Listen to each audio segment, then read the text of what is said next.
Zeka i Meda dele šargarepu. Priča o prijateljstvu i deljenju. U šumskoj bašti, Zeka po imenu Zoki naišao je na najveću i najslađu šargarepu koju je ikada video. Ova šargarepa je samo za mene. Radosno je uzviknuo i počeo da je gricka.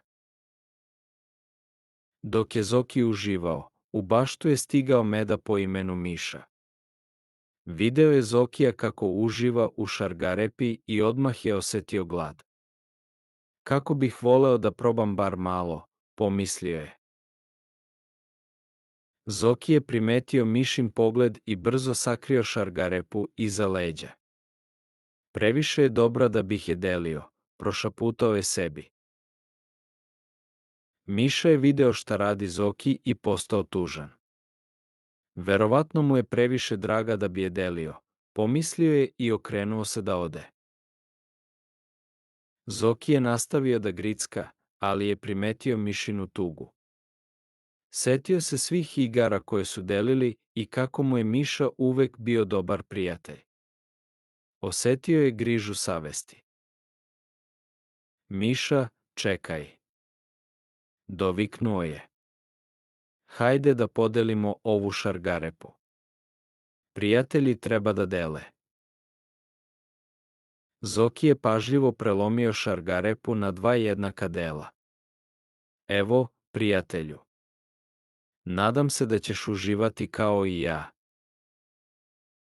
Miša je zablistao od radosti.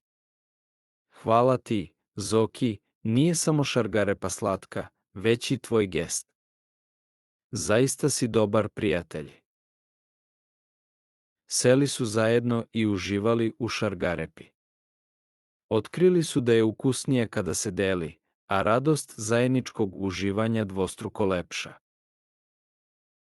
Sledećeg dana, Miša je doneo čašu svog najboljeg meda. Evo, prijatelju.